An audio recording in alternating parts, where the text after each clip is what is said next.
अकबर बीरबल की कहानी। एक कागज ऊंची चारपाई। बीरबल महीनों से बीमार थे।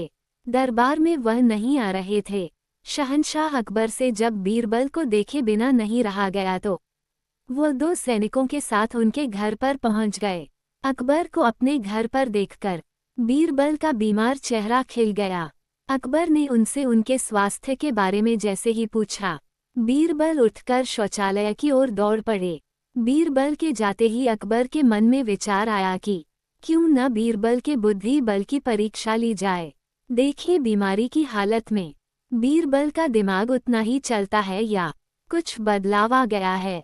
यह विचार आते ही शहंशाह ने अपने सैनिकों से कहा, बीरबल की चारपाई के चारों पायों के नीचे कागज के 4 टुकड़े रख दो। सैनिकों ने अगले पल ही शहंशाह के हुक्म का पालन किया और कुछ दूरी पर जाकर चुपचाप खड़े हो गए।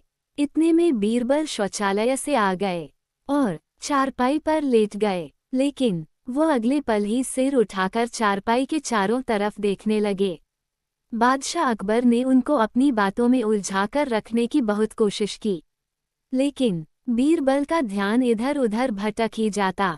बादशाह ने बीरबल के मन की चंचलता को देखकर पूछ ही लिया, क्या बात है बीरबल, तुम्हारा ध्यान हमारी बातों में नहीं लग रहा है।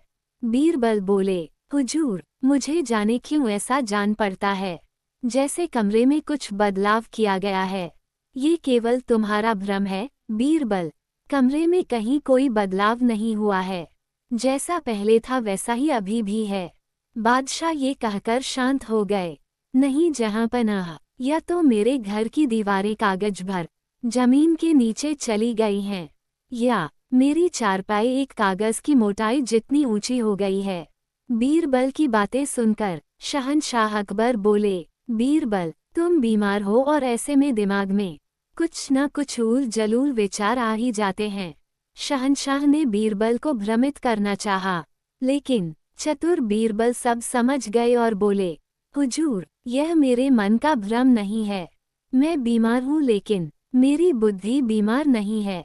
शहंशाह बीरबल को दिमागी रूप से स्वस्थ देखकर बहुत ही खुश हुए और बोले, बीरबल, हम तुम्हारी बीमारी को लेकर बहुत ही चिंतित थे, लेकिन तुम्हें और तुम्हारी बुद्धि को देखकर अब मेरी चिंता दूर हो गई। फिर बादशाह ने हंसते हंसते ये बता दिया कि हाँ, तुम्हारी चारपाई एक कागज ऊंची हो गई है, क्योंकि तुम्हारी बुद्धि को जांचने के लिए हमने पायों के नीचे कागज के टुकड़े रखवा दिए हैं। ये कहकर शहंशाह ने उनके जल्दी स्वस्थ होने की ईश्वर से प्रार्थना की, फिर अपने महल को लौट गए।